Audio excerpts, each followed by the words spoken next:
Today we're going to talk about all things backfiring on the right, from the Wisconsin recount to the Georgia Senate runoff meet and greet to Fox News' future with Republicans.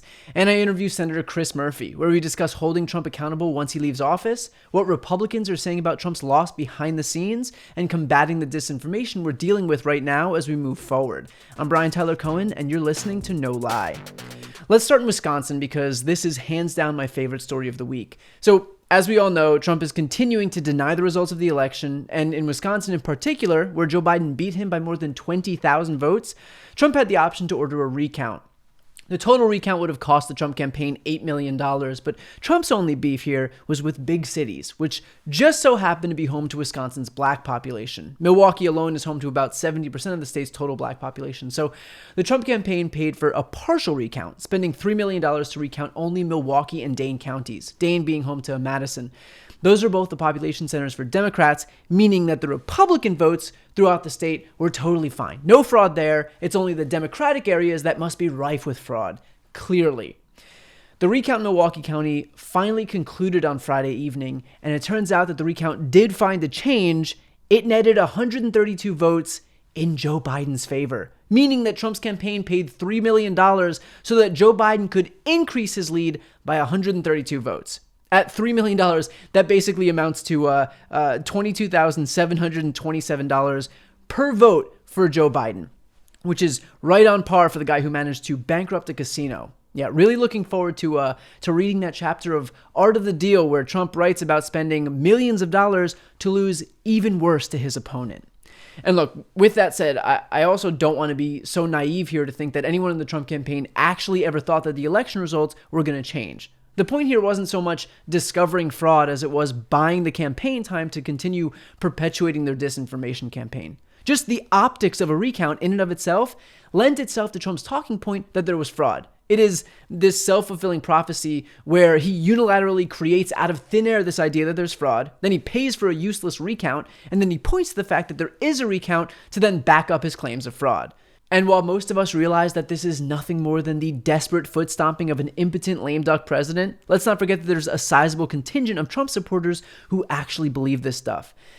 And I think the danger of a plurality of the population believing in non-existent election fraud is beyond clear, right? The damage that comes with undermining trust in our free and fair elections cannot be overstated. If Republicans can just cry fraud every time they lose and convince millions of people that they're acting in good faith, then we cease to be a functioning democracy. And they know that, by the way, but Republicans don't care about democracy. They care about being in power, period. And look, I don't mean to be cynical, but I don't even know how you go about, quote unquote, fixing this for next time. There aren't structural problems with our system that we can just shore up. I mean, it's held for over 200 years. The structural problems come with a political party that traffics in straight disinformation. You have Republicans claiming that there was fraud despite presenting zero evidence of fraud and literally admitting to judges that there was no fraud. You've got Republicans pretending that there are more votes than people in Detroit. All you have to do is look at the number of people in Detroit and the number of votes cast, and you'll see that there was 49% turnout. This is a level of ignorance that is legitimately dangerous. So in terms of fixing it, I mean, we can add 100 new laws and we'd end up at exactly the same place because none of what the GOP is alleging is based in reality. It is inherently based in disinformation. It is fiction. But in the immediate term, right now, the people that are suffering from this are actually Republicans. Because now, with the Georgia Senate runoffs approaching, Republicans have descended upon Georgia to find that their own supporters don't understand what the point of participating is when they've been brainwashed into believing that this whole thing is already rigged.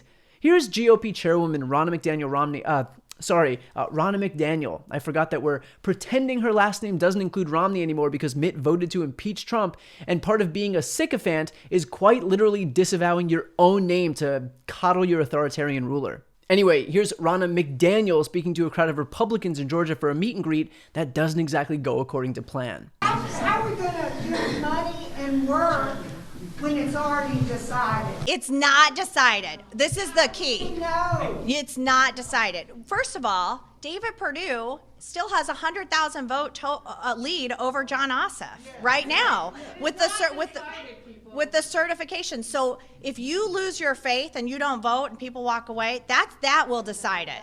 She's asked, How are we going to give money and work when it's already decided? And that right there is the direct consequence of having convinced your own base that the election was rigged. I mean, seriously, Ronald McDaniel Romney is simultaneously trying to convince Republicans both to vote in the upcoming runoff and also that the election that they just voted in was rife with fraud and can't be trusted. And so, of course, their voters don't want to donate. Of course, their voters don't want to volunteer. Of course, their voters don't trust the system because that was the point.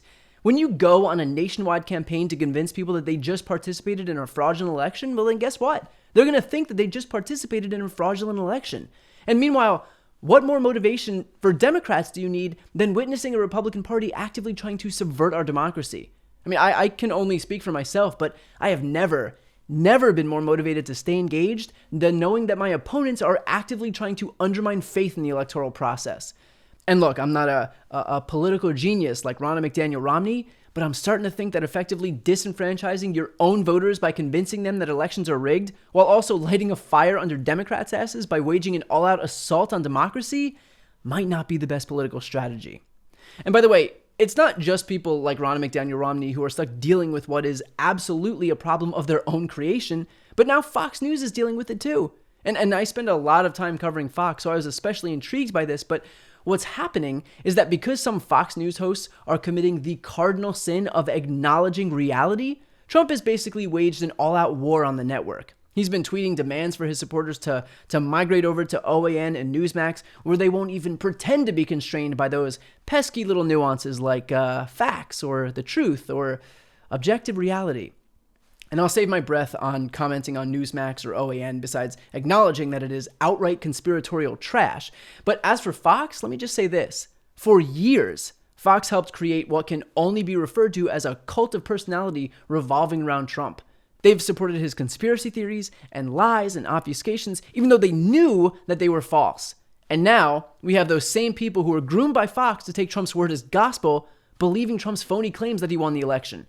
And so when it comes time for Fox hosts to report on this, well, clearly you're going to have the straight news hosts, at least, who are going to acknowledge that Joe Biden won the election, especially considering their own network called the race for him.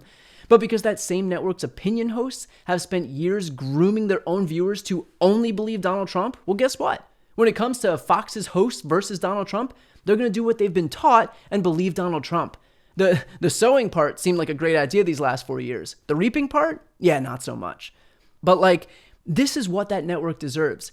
They were the ones who molded a political party devoid of any adherence to facts or reality. They ran cover for Trump at every turn. They served as apologists for him when he committed crimes, when he extorted a foreign country for dirt on Joe Biden, when he orchestrated a large-scale cover-up, when he pilfered American taxpayers to line his own pockets, when he dismantled the institutions of our government. And so, of course, his supporters believe him now with this stolen election bullshit. Of course, his supporters think that he's telling the truth.